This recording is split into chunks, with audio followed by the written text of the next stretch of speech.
우리는 이사야 본문을 읽었습니다. 이사야는 오시아 왕이 죽던 해 선지자로 부름을 받아서 그 뒤 4명의 왕들이 이제 통치하는 기간에 사역하다가 므낫세 초기에 순교당한 불운한 선지자였습니다. 이사야가 얼마나 탁월했는지 시브리 문학의 섹스피어라고 불릴 정도로 많은 사람들이 이사야 그 예언서를 사랑하고 그리고 그 글을 읽고 은혜를 받았습니다. 신약 성경에서 그 어떤 다른 예언서들보다 가장 많이 인용한 그 책이 바로 이사야이고, 세례 요한도 그리고 예수님도 이사야의 예언을 시작으로 사역을 시작했습니다. 본문 2절에 보면 말일에라는 단어가 나옵니다. 오늘 우리가 읽은 본문은 말일, 종말의 날, 심판의 날, 하나님의 통치가 완성되는 날, 이 땅에 성취될 일들을 예언하고 있습니다. 이 말일이라는 단어에는 이중 의미가 포함되어 있습니다. 첫 번째 의미는 유다의 멸망입니다. 유다가 멸망하지만 하나님의 은혜로 회복하게 하실 것이라는 예언이 포함되어 있습니다. 예레미야는 유다가 멸망해서 바벨론에 70년이 차면 회복시켜 주실 것을 약속했지만, 이사야 선지자는 70년이라고 못 박지는 않았지만 하나님이 반드시 회복시켜 주실 것이라는 예언을 계속해서 합니다. 두 번째 말이라는 그 말씀의 의미는 메시아의 통치가 끝나고 예수님이 재림하시는 날, 새하늘과 새 땅이 이 땅에 도래하고 하나님의 거룩한 통치가 임하게 될 것을 이야기하고 있습니다. 이사야 11장에 가면 이새 줄기에서 한 싹이 나며 라고 말을 하면서 이 다윗 후손에 메시아가 올 것을 예언합니다. 메시아가 오면 우리가 옛날에 그 복음성가 불렀던 것들 있잖아요. 독사굴에 어린이가 손 놓고 장난쳐도 물지 않는 그 아름다운 평화의 나라, 송아지와 어린 사자와 살찐 짐승이 어린 아이에 의해 이끌리게 될 것이고, 이리와 어린 양이 함께 살고 암소와 곰이 함께 먹으며 사자가 소처럼 풀을 먹고 젖 먹는 어린 아이가 독사굴에 손을 넣고 그 구멍에서 장난할 것이고, 젖된 어린아이가 독사굴에 손을 넣어도 전혀 해됨이 없는 나라, 그 땅 언제 임할까요? 마지막 천년왕국 전에 그 7년 대환란이 끝나고 난 다음에 이제 재림하신 예수님이 사탄을 무저우경 속에 집어넣습니다. 그럼 이 세상엔 사탄이 없으니까, 사탄이 없는 나라는 완전히 평화만 있는 나라, 그때를 이야기합니다. 그리고 이사야가 새하늘과 새 땅을 예언합니다. 우리 새하늘과 새 땅 하면 요한계시록 21장만 이야기하고 있는데, 사실 이 이사야 65장에 가면 새하늘과 새 땅이 나옵니다. 마지막 주님께서 재림하실 날, 그날이 바로 진정한 평화가 임하게 될 것이라는 이야기입니다. 4절 말씀 볼까요? 진정한 평화가 임하는 날, 어떤 날인가요? 우리 한번 4절을 같이 읽어보시겠습니다. 그가 열방 사이에 판단하시며 많은 백성을 판결하시리니, 무리가 그들의 칼을 쳐서 보습을 만들고 그들의 창을 쳐서 낫을 만들 것이며, 이 나라와 저 나라가 다시는 칼을 들고 서로 치지 아니하며 다시는 전쟁을 연습하지 아니하리라. 이 말씀은 독사굴에 어린아이가 손을 넣고 장난치고 송아지와 사자가 함께 거니는 그때, 사탄이 결박된 그때 성취될 것입니다. 인간이 통치하는 지상나라에 이런 평화가 있을 것인가? 사실 이 세상은 사탄이, 공중권세 잡은 사탄이 이 세상에서 지배하고 있기 때문에 사실 이 인간이 통치하는 나라에서는 이런 일들이 일어날 수 없을 것 같습니다. 그러나 하나님의 통치하시면, 왜냐하면 인간은 이 탐욕에 의해서 작동되는 나라가 인간 세상 나라입니다. 이타심과 사랑에 의해서 결코 작동하지 않습니다. 왜냐하면 하나님을 두려워하지 않는 백성들은 자기 자신만을 위해 살기 때문에 그렇습니다. 이 힘의 원리에 의해서 작동됩니다. 탐욕에 의해서 작동됩니다. 사람들은 그 탐욕을 비전이라고 이렇게 부드럽게 이야기합니다. 그래서 승자는 다스리고 약자는 지배를 받습니다. 승자는 군림하고 약자는 그 승자에게 비굴하게 복종할 수밖에 없습니다. 그런데 교회가 희망입니다. 왜 그렇습니까? 오직 교회만이 인간의 탐욕을 죄라고 지적하고 오직 성경만이 회개하라고 선포하고 있기 때문입니다.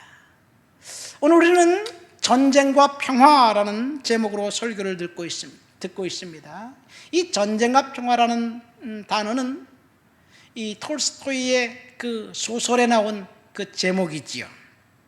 이 1805년 나폴레옹이 이제 그 황제가 되면서 전 유럽을 나폴레옹의 프랑스의 그 지배하에 둡니다. 영국만 빼고 전 유럽이 다 나폴레옹의 그 지배하에 들어갔습니다. 그래서 나폴레옹이 마지막 남은 영국까지 복속시키려고 유럽의 대륙에 영국에 대한 대륙 봉쇄령을 내리고 영국을 공격하려고 합니다. 그런데 이 북쪽에 있는 거대한 땅 러시아가 나폴레옹에게 이제 그 저항하면서 나폴레옹의 말을 듣지 않습니다. 그래서 나폴레옹이 대군을 동원해서 러시아를 침략하지요. 러시아가 처음에는 이제 나폴레옹에 의해서 연패를 거듭합니다. 러시아의 운명은 풍전등화와 같습니다. 이때 약 15년간에 걸쳐서 러시아가 나폴레옹에게 저항하면서 이 광활한 그 러시아 그 북쪽 그 땅을 배경으로 이 전쟁 속의 행복한 가정과 사랑 이야기를 그러니까 톨스토이가 쓴 전쟁과 평화라는 소설입니다.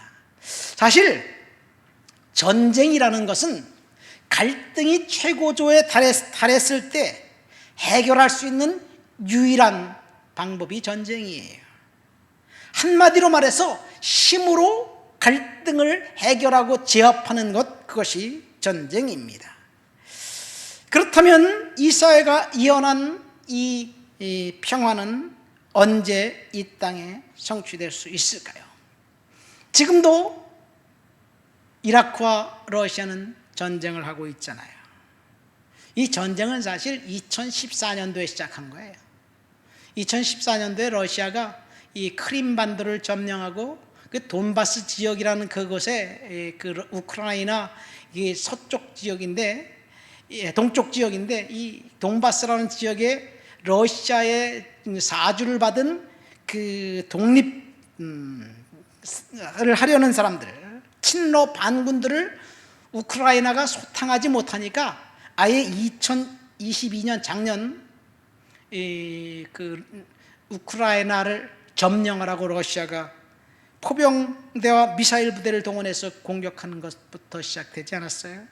사실 우크라이나는 1991년 12월 독립하기 전까지 1922년 스탈린이 이제 그 소비에트 연방 공화국을 만들면서 우크라이나 비롯해서 이 그 동쪽에 있는 네 나라 벨라루스, 트랜스 코카수스 지방의 그 네 나라가 연합해서 만든 것이 이 소비에트 연방이에요.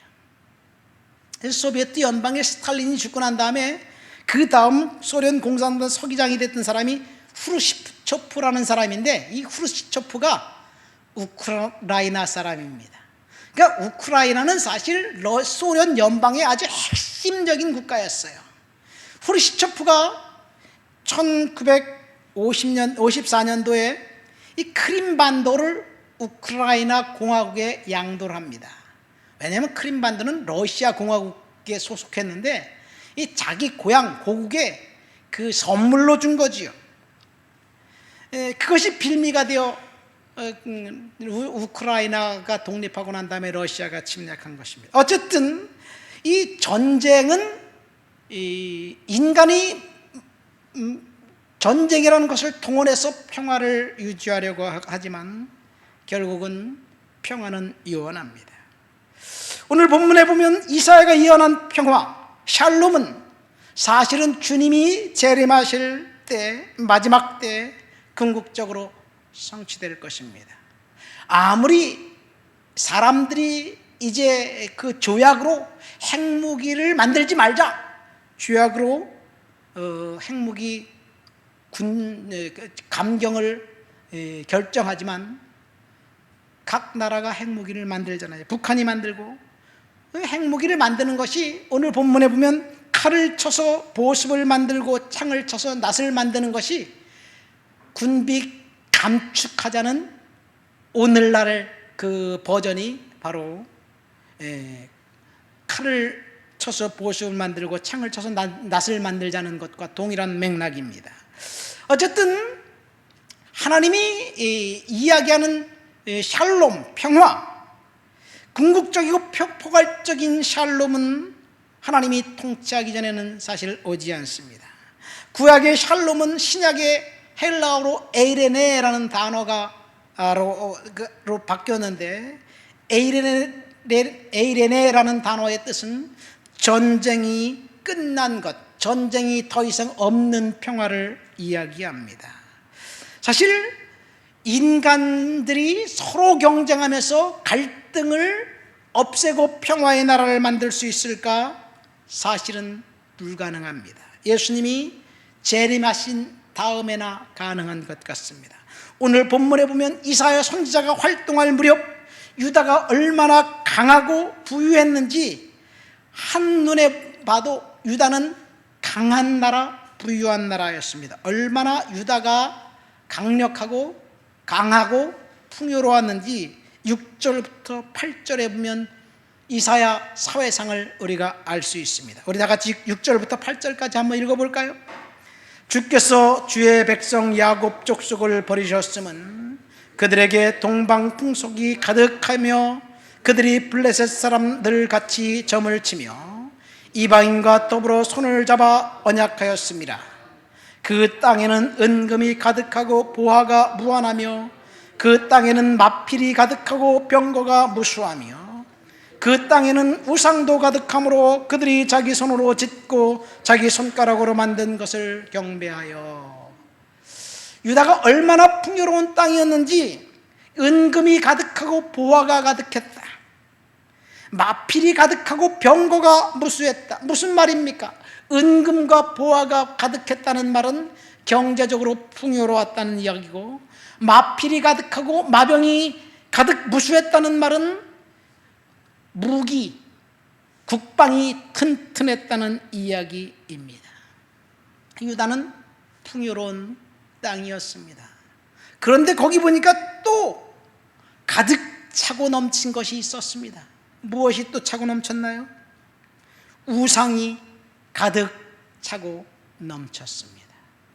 사람들이 먹고 살기 편하고, 그리고 그 돈이 많고 경제적으로 윤택하면 그 다음에 거기서 만족하는 것이 아니라 우상 숭배로 사람들이 마음을 돌린다는 이야기예요. 주께서 주의 백성 야곱 족속을 버리셨으면 그들이 동방풍속을 따라 블레셋 사람들처럼 점을 치고 이방인과 손잡고 하나님을 떠났기 때문입니다. 여러분, 풍요가 찾아오면 사람들이 하나님을 떠나 죄를 짓게 되어 있어요. 왜냐하면 인간은 유혹의 치명적인 약점을 가진 존재들이기 때문에 그렇습니다. 아담을 보세요. 아담은 최상의 컨디션 가운데 살고 있었습니다. 아담, 그가 살고 있는 곳은 천국이었습니다. 에덴 동산이었기 때문에 그렇습니다.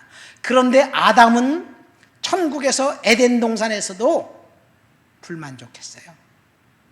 거기서 만족할 수가 없었습니다. 어느 날 사탄이 뱀의 모습으로 이브에게 찾아와서 유혹을 하지요. 선악과, 그것을 먹으면 내 눈이 밝아져서 하나님처럼 될 것이야. 이 말에 그만 눈이 휘둥그레졌고 결국 선악과를 따먹고 거기서 쫓겨났잖아요. 그러니까 에덴 동산에서조차도 아담은 만족할 수 없었습니다. 그만큼 인간은 평화의 시대에 하나님을 따라서 순종하기보다는 유혹에 이끌리게 되어 있다는 것이, 요셉이 탁월한 이유는 성공적인 인생을 살았을 때 결코 하나님을 신뢰하는 법을 잊어버리지 않았기 때문에 그렇습니다. 요셉은 4가지 시험에 직면해 있었습니다. 첫 번째, 유다 시험입니다. 형들로부터 배신을 당했습니다. 두 번째, 성실성 시험입니다. 성실성 시험, 그 시험이 얼마나 집요했는지 보디발의 아내가 계속해서 유혹을 합니다. 그러나 요셉은 그 성실성 시험에 결코 넘어가지 않았습니다. 세 번째 시험은 인내의 시험이었습니다. 감옥살이 할 때 그는 인내의 시험을 견뎌야만 했습니다. 거기에 감옥에 있을 때 2명의 바로왕의 신하가 와서 그들의 꿈을 해석해주고, 이제 한 명은 죽고 한 명은 복직하잖아요. 술 맡은 관원장이 복직하면서 요셉에게 뭐라고 약속합니까? 내가 가면 당신이 억울한 것을 바로왕에게 말해가지고 당신을 감옥에서 나오게 해주겠다. 그런데 그 사람이 나가자마자 까맣게 잊어버린 거예요. 요셉은 인내할 수밖에 없었습니다. 마지막 요셉의 시험은 성공의 시험이었습니다. 그가 애굽의 제2인자가 되고 권력의 자리에 앉아 있을 때 요셉에게 찾아온 것은 성공의 시험이었습니다.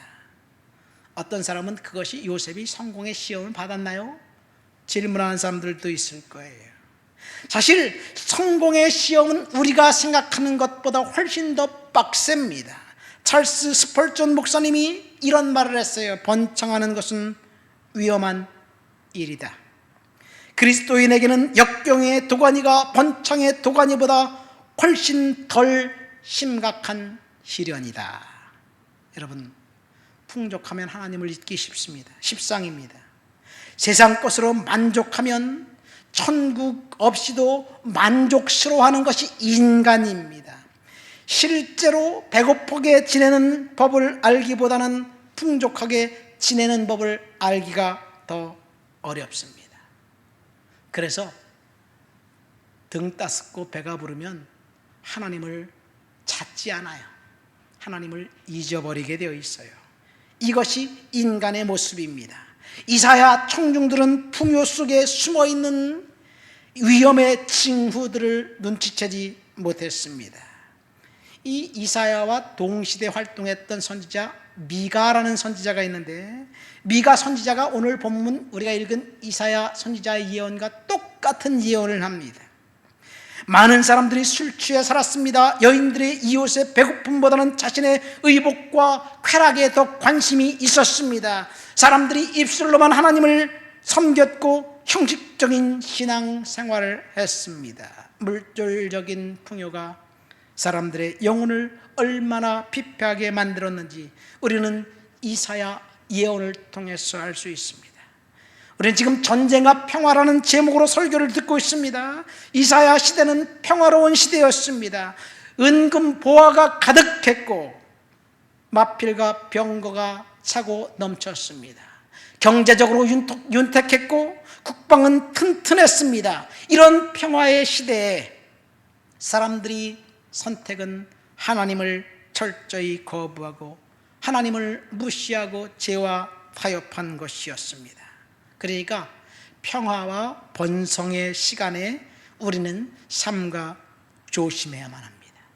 축복의 덫에 빠지지 않도록 우리가 자신을 점검해 보아야만 합니다. 어쩌면 결핍과 환난이 오히려 은혜일 수도 있어요. 저도 지금처럼 제가 과거에도 기도했다면 제 상황은 좀 달랐을 것 같아요. 환난이 오니까 하나님 앞에 열심히 기도하는 거예요. 그냥 강대상을 떠날 수가 없어요. 열심히 기도하고 있어요. 환난이 오니까 하나님 앞에 더 열심히 기도하고 더 열심히 설교 준비해서 열심히 설교하고 열심히 유튜브에 올리고 그렇습니다. 이 환난이 오면 하나님을 찾는데 그렇지 않으면 쾌락과 타락에 젖어들게 만듭니다. 미술 작품 중에서 최고로 표현하기 힘들고 어려운 걸작품이 정물이나 사실주의에 입각한 아주 극실사주의가 아니라 인간의 벗은 몸 누드화라고 이야기합니다. 제가 카나다에 유학 시절에 사진 작가 한 분을 알아요. 그분이 코스타 밴쿠버를 섬겼던 우리 사역자들을 위해서 LA에서 일주일에 한 번씩 밴쿠버에 올라와서 사진을 강의했는데요. 그분을 통해서 많은 것들을, 사진에 대해서 많은 것들을 배웠어요. 근데 그 선생님이 하시는 말씀이 사진 작가들이 하나님 말씀 가운데서 자신을 무장하지 않으면 반드시 유혹에 빠지고 만대요. 왜냐하면 그분의 이야기를, 논리를 따라가 보니까 이해가 되더라고요. 사진 작품을 하나 만들기 위해서 산으로 들로 열심히 찾아다니면서 정말 기가 막힌 작품 하나 딱 건져요. 근데 그 다음에 또 그런 작품을 건지려니까 너무너무 힘든 거야. 건질 수가 없대요. 이 예술과의 고뇌, 그러니까 결국 그 마음에 그리스도가 잡지 않으면 사진기를 들고 어디로 가느냐? 포르노그래피로 빠지는 거예요. 벗은 여성의 몸을 찍으면 돈도 나오는 거예요. 돈과 명예가 거기 있기 때문에 결국 그리스도를 모르는 사진 작가는 포르노그래피에 귀결된다는 이야기예요. 하나님께서 만드신 자연 만물에서 이 창조의 손길에서 예술의 만족을 얻어야 되는데 결국은 돈과 명예를 찾아서 인간의 육신과 영혼을 팔아먹게 되어 있다는 이야기예요. 자신의 욕구를 예술적으로 채울 수가 없다는 이야기예요. 전 예술가가 아니기 때문에 잘 모르겠습니다. 그러나 조금은 이해할 수 있을 것 같아요. 탤런트나 영화배우, 잘 나가던 가수, 이런 사람들이 인기 절정에 누릴 때 그 인기를 지속하기 위해서 하는 것이 뭐예요? 마약에 손을 대잖아요. 왜냐하면 이 후배들이 와가 치고 올라가고 자신의 위치를 빼앗아가는 것, 그것에 대한 두려움 때문에 그렇지 않나요? 인기의 중압감에 벗어나려고 몸부림치는 것, 결국 어떤 사람은 자살하고 어떤 사람은 마약에 손을 댑니다. 왜 그래요? 그 마음에 하나님이 없기 때문에 그래요. 그 마음에 축복의 덫에 빠져 있기 때문에 그렇습니다. 그러나 하나님이 마음에 있는 사람들은 목적이 달라집니다. 여러분들의 목적이 뭔가요? 우리의 목적이 뭔가요? 성경에서 우리는 계속해서 우리의 목적은 하나님을 영화롭게 하는 것, 하나님을 예배하고 찬양하는 것이 우리의 목적이라고 계속해서 교회에서는 이야기하고 있는데, 세상의 목적은 행복과 쾌락에 있습니다. 행복과 쾌락은 점점 더 강도가 세지는 것으로 인도하기 때문에 결국은 타락할 수밖에 없어요. 이것이 오늘날 우리 시대의 모습입니다. 사람들이 우리가 생각하는 평화의 시대, 유다가 은금이 가득하고 보화가 가득한 그 사람들이 하나님을 떠난 것처럼 물질적인 풍요가 사람들을 피폐하게 만듭니다. 이사야 시대에 얼마나 물질적인 풍요가 사람들을 피폐하게 만들었는지 한번 볼까요? 이사야 선지자는 우시야 왕이 죽기 있던 해에 4명의 왕이 통치할 때 선지자로 부름받은 사람이라고 그랬어요. 우시야 왕의 아들 요담 왕입니다. 요담 왕이 2년 만에 죽고 이 아하스라는 왕이 이제 20살의 왕이 되어 16년간 통치하는데, 이 아하스 왕은 정말 파렴치하고 사악한 왕이었어요. 너무나도 물질적인 풍요가 넘쳐나니까 그는 하나님을 떠나서 밀교의 의식을 행했던 사람입니다. 자식을 잡아서 신에게 드리는 거예요. 이 자식을 신에게 바치는 것은 모든 문화와 모든 그 나라에 다 있습니다. 우리나라에도 있잖아요. 심청전 인신제사예요. 에밀레종 이야기 인신제사입니다. 신의 마음에 신에게 가장 좋은 것을 드린다는 인간의 생각은 결국 신에게 얼마나 많은 돈을 갖다 줘야지 신이 만족할까요? 신을 만족시키기 위해서 아들들을 산채로 불에 태워 우상에게 제물로 드리는 것, 이것이 인간이 생각할 수 있는 최상의 제물이 됩니다. 이 아하스 왕이 그랬습니다. 그가 16년 살다가 죽었기 때문에 히스기야, 그 아들 히스기야가 왕이 되었지, 그가 20년만 살았으면 히스기야도 죽었을 거예요. 그러니까 얼마나 그 사회가 풍요로웠는지, 사악한 세상이 되었는지 알 수 있어요. 우리는 히스기야 왕이 유명하고 아주 하나님을 두려웠던 왕으로 알고 있습니다. 맞습니다. 히스기야는 그래요. 그러나 히스기야가 하나님을 찾았던 이유는 그가 왕이 된 지 4년 만에 아수르가 침략해 가서 해서 북왕국 이스라엘을 멸망시키고 유다를 침략합니다. 그러니까 히스기야 왕은 갑자기 물질적인 풍요로운 유다가 전쟁에 휘말려요. 그러니까 이사야 선지자의 조언에 의해서 히스기야는 하나님 앞에 기도하고 기도를 통해서 전쟁에서 승리합니다. 아수르가 물러가고 아수르 왕이 본국에 돌아가서 살해당해 죽습니다. 그러니까 히스기야는 위기와 환난 때문에 하나님 앞에 매달렸습니다. 하나님 앞에 기도했습니다. 그런데 히스기야 왕 이야기, 성경의 마지막 이야기는 그가 죽을 병이 들었다가 살아난 이야기예요. 그가 하나님 앞에 기도하니까 하나님이 몇 년의 생명을 연장시켜 준다고 했어요? 15년의 생명을 연장시켜 준다고 이야기합니다. 그리고 그가 생명의 연장받고 난 다음에 바벨론 신하들이 와서 예루살렘에 있는 왕궁 보물들을 다 보여줘요. 얼마나 물질이 풍부했던지 왕궁 보물들을 다 보여줍니다. 그런데 그것 때문에 이사야 선지자에게 책망을 받습니다. 어떤 책망을 받나요? 당신이 보여준 모든 보물들이 바벨론에 뺏길 것이다. 그러면서 한 가지 더 이야기합니다. 당신의 몸에서 날 자식 중에 바벨론의 환관이 될 것이다. 그런데 히스기야가 이렇게 대답합니다. 하나님이 하신 일은 모든 것이 옳습니다. 그러나 내가 사는 날 동안에 태평과 평안이 있을진데 하나님이 선하십니다. 자기 후손들이 환관이 되든지 상관이 없어요. 자기 사는 날 동안 평안하면 된다는 이야기, 이 이야기를 끝으로 히스기야 이야기는 나오지 않습니다. 그 이후에 히스기야는 15년 동안 잘 먹고 잘 살았습니다. 근데 15년 동안의 이야기는 단 한 줄도 나와 있지 않습니다. 왜 그래요? 15년 동안 히스기야가 죽을 병에 살고 난 다음 15년 동안은 물질적인 풍요로운 시대였고 잘 먹고 잘 살았던 시대였고 아무런 사건과 사고도 없었던 시대였기 때문에 그렇습니다. 그런데 그가 생명을 연장받고 난 다음에 3년 후에 태어난 아들 므낫세가 12살의 왕이 되어 55년 동안 유다를 통치하면서 유다는 완전히 멸망의 도가니로 빠지게 만듭니다. 히스기야가 생명이 연장받지 않고 죽었다면 므낫세라는 사악한 왕은 태어나지 않았을 거예요. 히스기야는 분명히 기도해서 응답받았고 생명을 연장받았습니다. 그러나 그것이 그에게 축복이었는지 몰라도 후손에게는 저주였어요. 그리스 신화에 보면 마이다스라는 왕의 이야기가 나옵니다. 여러분 마이다스의 손이라는 이야기가 들어봤잖아요. 마이다스의 손은 뭐냐면 마이다스가 만지는 것마다 금이 되는 거예요.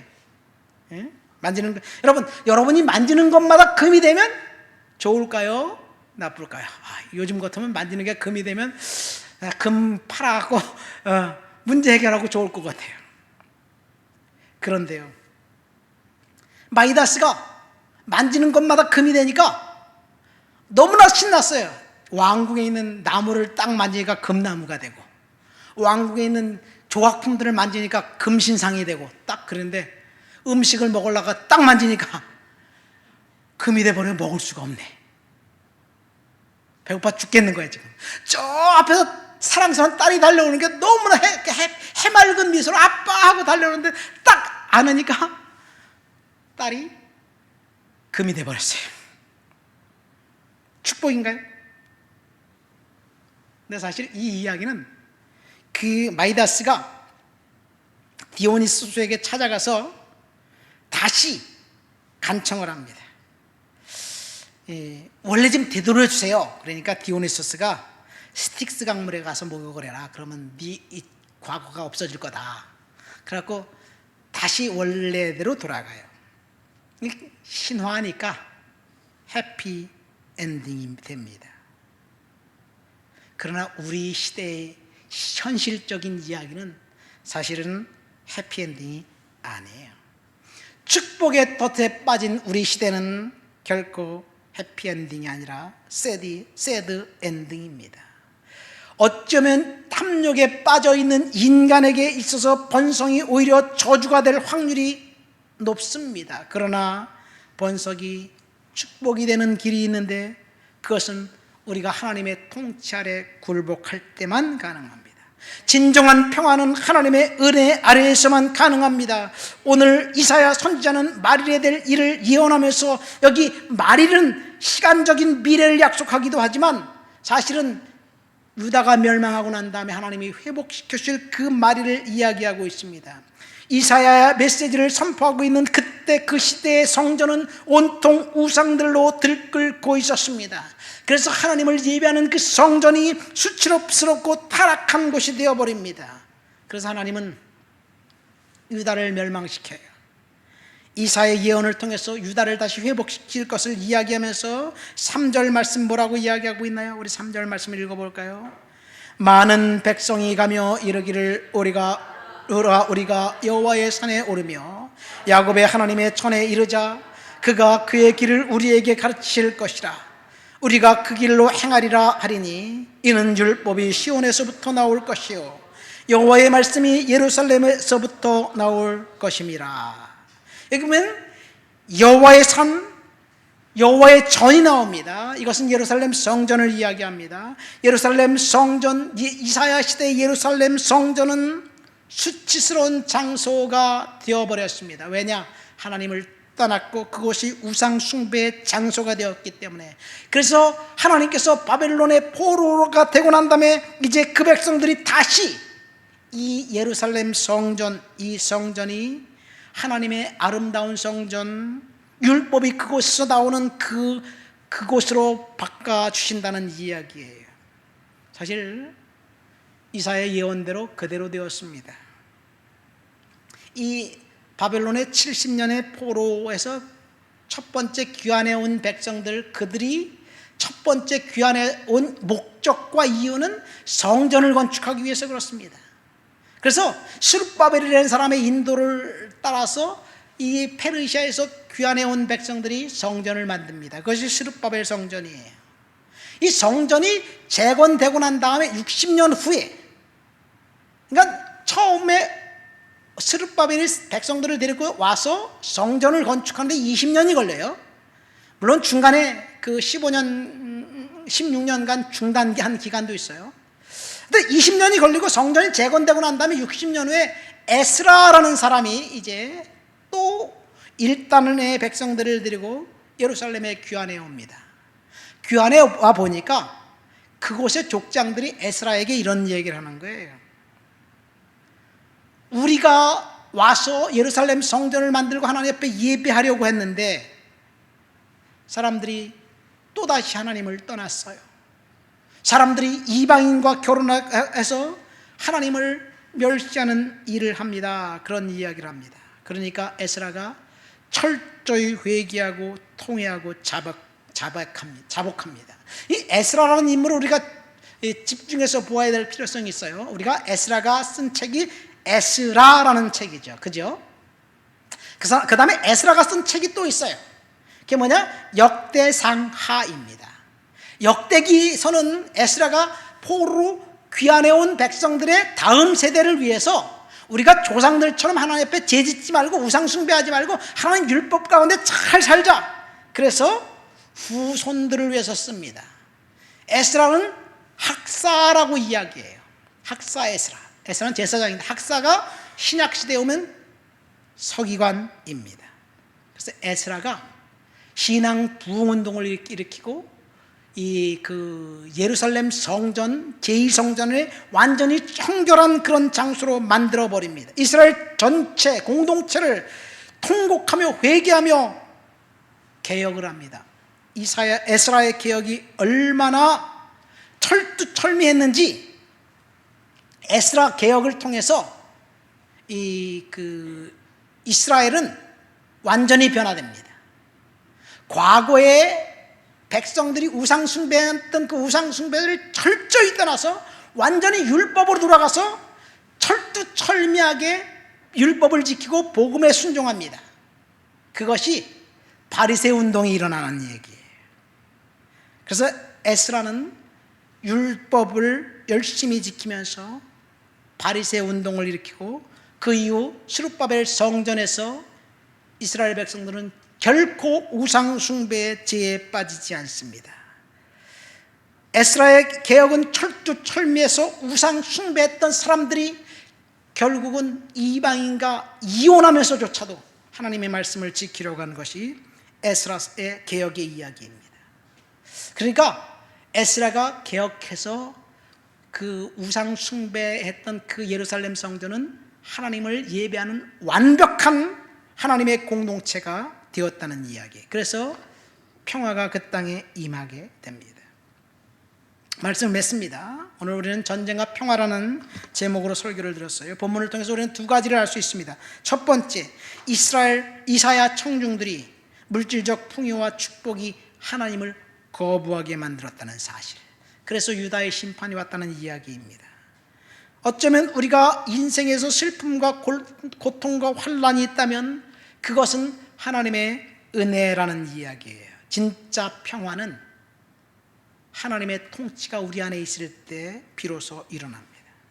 만일 우리 앞에 축복과 응답이 있다면 우리는 그때 사탄이 우리에게 시험을 하는 시간이라는 사실을 분별해야 될 줄 믿습니다. 아담은 최상의 컨디션에서 하나님을 떠났습니다. 그래서 성공의 덫에서 우리는 헤어나와야 될 줄 믿습니다.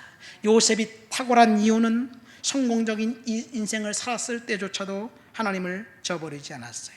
둘째, 진정한 평화는 에스라의 철저한 회개와 개혁으로부터 성취되었다는 것. 그래서 파괴된 성전, 다시 율법이 그곳에 하나님의 통치가 있는 여호와의 산이 되었고 야곱의 전이 되었다는 사실. 그래서 전쟁이 그친 완벽한 평화는 사실은 그리스도가 재림하시는 날 완성될 거예요. 인간의 나라에는, 인간의 통치에는 완벽한 평화는 없다는 사실을 우리는 말씀을 통해서 알게 될 줄 믿습니다. 우리 말씀을 생각하면서 다 같이 통성으로 기도합니다.